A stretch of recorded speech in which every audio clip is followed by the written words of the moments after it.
Të nderuar qytetar, të nderuar përfaqësues të mediave. 24 vite BDI-a nuk ndërtoi kanalizim për banorët e Zajazit. Tani e dimë edhe pse, pra për shkak të korrupsionit. Për 24 vite, BDI-a dhe Ali Ahmeti kishin pushtetin politik, ministra, drejtor, kryetar komunësh dhe kontroll të plot mbi institucionet që duhej të zgjidhin problemet themelore të qytetarëve.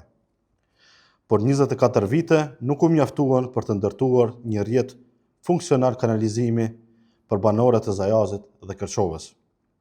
Nuk arritën ta zgjidhin problemin as në vendligjen e tyre. Sot, në vend të kanalizimit, qytetarët kanë një projekt të papërfunduar, kanale të hapura, gropa septike dhe një rrezik serioz për mjedisin jetësor. Ndërkohë shteti dhe qytetarët kanë pensuar dëme milionshë dhe kanë humbur fonde evropiane. Sipas informacioneve të publikuara, Drejtoria Policisë Financiare ka ngritur kallëzim penal për shkak të dyshimeve për keqpërdorim gjatë realizimit të projektit për rehabilitimin dhe zgjerimin e rrjetit të kanalizimit në Kërçovë. Bëhet fjalë për më shumë se 127 milion denar dëm të drejtë për drejtë ndaj buxhetit dhe rreth 9.47 milion euro fonde të humbura nga programi IPA, të cilat tani do të duhet të kompenzohen me parat e qytetarëve. Projekti nuk dështoi sepse mungonin parat. Parat ekzistonin, Bashkimi Evropian kishte siguruar miliona euro. Projekti dështoi në periudhën kur BDI-a drejtonte institucionet për shkak të një garancie bankare të dyshimt, një bankë që përfundoi në falimentim, nën kontraktorëve të paautorizuar të përzgjedhur mbi baza partijake dhe mungesës së kontrollit të vërtet institucional. Tani bëhet e qartë pse kanalizimin e Zajaz nuk u përfundua për vite me radhë për shkak të korrupsionit. Jo për mungesë fondesh, por sepse një projekt bazik infrastrukturor u përfshi në një rrjet marrëdhëniesh të dyshimta biznesi, angazhimesh të paautorizuara dhe ndikimesh të mundshme korruptive.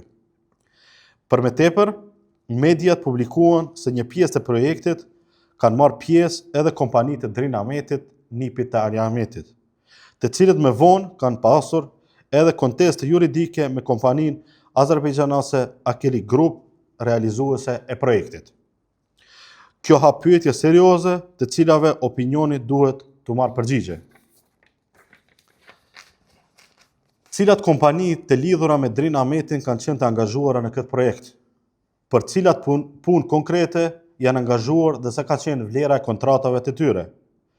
A kanë qenë këto kompani ndër nën kontraktorët të angazhuar pa miratim paraprak nga institucionet kompetente? Kush nga Ministria e Financave, organi mbikëqyrës dhe institucionet e tjera ka qenë e dieni për pjesëmarrjen e tyre? Sa para u janë paguar dhe për cilat punë të realizuara? Si u përfshin kompanitë e lidhura me familjen Ahmeti në një projekt të financuar me para evropiane dhe shtetërore? A ka ndikuar ndonjë funksionar i BDI-s në përzgjedhjen e kompanive, miratimin e punimeve ose mbikëqyrjen e institucioneve? Kush lejoi që projekti të vazhdonte pa garanci bankare të vlefshme dhe me nën kontraktor të pa autorizuar? Dhe në fund, ku përfunduan milionat, ndërsa banorët e Zajazit ende nuk kanë kanalizim? BDI-a dhe Ali Ahmeti kishin më shumë se sa duhet kohë, pushtet dhe para për ta zgjidhur këtë problem. Në vend të një zgjidhje për qytetarët, pas vetes lanë një projekt të papërfunduar, fonde evropiane të humbura, dëme milionshë dhe dyshime serioze për përfshirjen e kompanive nga rrethi i tyre familjar. Banorëve të Zajazit nuk u duhen me arsyetime të reja, atyre u duhet kanalizim. Ndërsa opinionit i duhet e vërteta për çdo denar të shpenzuar dhe për çdo kompani që ka përfituar ose është e dashur të përfitojë nga ky projekt. Vlen kërkon që Prokuroria Publike dhe Policia Financiare ta zgjerojnë plotësisht hetimin, t'i bëjnë publike të gjithë kontraktorët të angazhuar dhe të përcaktojnë nëse ekzistojnë lidhje politike, biznesore apo familjare ndërmjet personave përgjegjës dhe strukturave të BDI-s. 24 vite pushtet politik nuk u mjaftuan për të ndërtuar një kanalizim, por me sa duket, mjaftuan për të krijuar rreth një projekt publik një rrjet dyshimesh, borxhesh, padish dhe milionash eurosh të humbura nga fondet evropiane. Zajazi meriton kanalizim, qytetarët meritojnë përgjigje dhe përgjegjësit duhet të japin llogari. Ju falenderoj.